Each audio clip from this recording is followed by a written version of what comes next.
Let's talk about fear. Let's talk about fear. Me personally, this podcast is about personal stuff, right?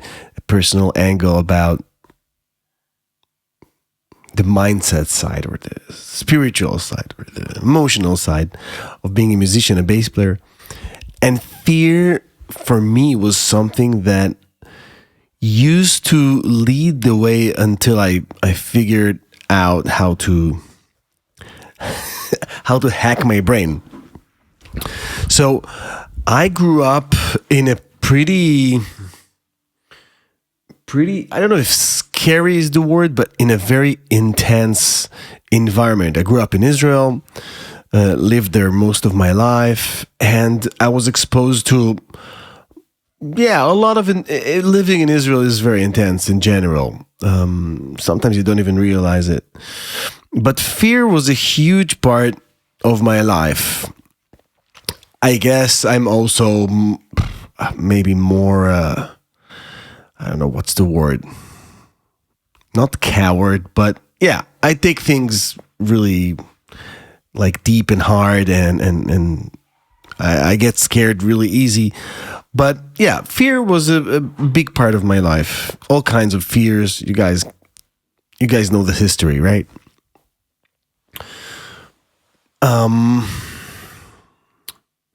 Yeah, so I remember when I started playing, this is an interesting one. I was about, 4 or 5 years old when I started to play the piano, and I was really, really good. I could, at the age of 6, 7, I could already transcribe like simple melodies. I mean, I'm saying really, really good, not compared to a piano prodigy, but compared to someone just, listening. So I was able already to play chords and melodies in a pretty young age, just transcribe it and repeat them and just improvise with it. And my parents sent me to a lot of piano teachers, and I never did homeworks. I never practiced. That's what I mean. I never practiced. And I remember holding guilt after the lesson. I was the happiest guy, and when days of the week went by, I got more and more sour and scared because I was not practicing. And it happened with every teacher. I was not practicing, I can say that now, because I was scared of failing, basically. I was scared of not knowing. I was scared of being in a position where I need to learn something. And I that's more common than you guys think. So being afraid and scared to meet myself when when I'm in a open quotes lower ranking, I don't know, not ranking, but yeah, just like a lower position, of course, open quotes. So being in that position was like, that was my way of thinking. So let's not do things, because if we do them, we might suffer. And eventually I went to this really, really cool piano lesson in a group. It's called Yamaha method. It's like a Japanese method that was very popular back in the early 90s. And I remember I went to class and they put me in the group for beginners. Obviously, I thought that's not my level, because, oh my God, I can play by ear so good. And I was so good, they moved me after one lesson to the second group. Also there, I picked up everything the teacher played and played it by heart, and everybody was so impressed. Then they moved me to the third group. And at the third group, the teacher doesn't play because she gives notes, right? Notation. And I can't read because I didn't pay attention at the first two levels. I was too busy making everybody think that I know what I'm doing. And so I could not play anything. And I was so frustrated. and this fear and frustration was I don't know, my parents didn't pick that up, and I quit. I told them I'm not going anywhere and I'm quitting music and I'm quitting the piano, blah, blah, blah. At the age of, 11, I announced my retirement from the music from the music industry. And that's an interesting story because that repeated many, many, many, many times and many years. This routine of mine, this way of handling situations. And it cost me the price of music. Music was still a part of my life, but I noticed, and that's the main idea I'm trying to convey, is that I noticed that I'm not evolving, I'm not developing. And being 42, looking back, I can say with a lot of confidence that when you're not growing, that might sound a little harsh, but you're actually dying. You could be 80 years old and grow and develop, and your soul will be so busy and enjoying creating. And you can be 30, not creating anything, not developing, right? It's not creating as much as it's developing, right? Progressing.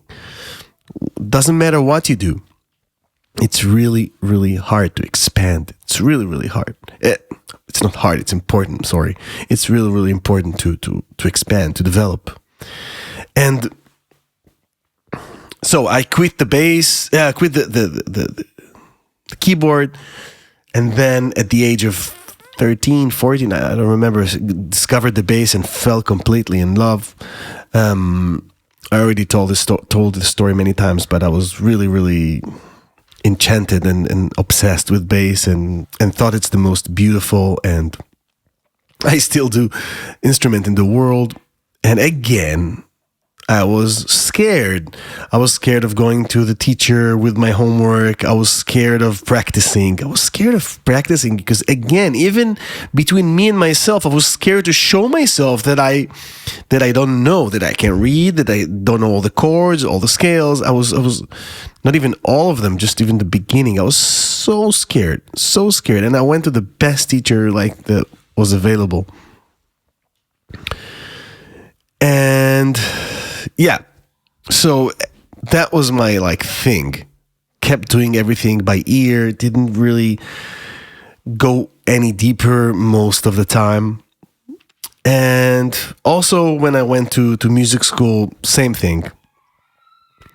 And only when I realized this, things became different. Things started to change for me. Only when I realized that fear is something that you don't eliminate, rather give hand to. What I mean by that is, if you can make the decision, and that's a decision, to do things and to be scared at the same time, that's a huge, powerful momentum.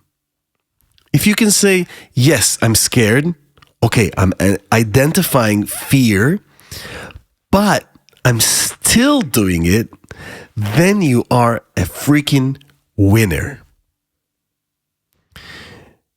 Because you're doing two great things. First of all, you're acknowledging fear and you're giving it space to do its natural thing. And the second thing is you're not letting it drive. You're putting it at the seat next to the driver. That way, you are balanced. That way, you move forward. That way, you evolve. And the other option, which was the majority of my life, was just fear. And that was really, really, cutting the air, spiritual air out of me. I was not developing. I was not evolving. And only when I figured that out, even today as a father, I have 3 children. I tell my son, all the time. Like, we live in Germany for the last year and a half, and he, goes to a new school and studies the German language, and every Monday before school starts, he's really anxious and scared. Although he is having a great time in school, but that feeling of fear is, he's feeling it. So I'm telling even him, and he's young, he's only 10 years old. Listen, be scared and do the thing. Why not? Nothing can happen to you.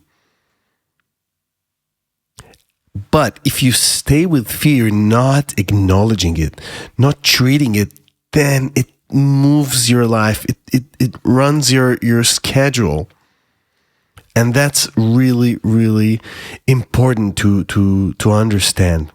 Fear is natural. And of course, I'm speaking only from my own personal experience. I'm not a psychologist or anything like that.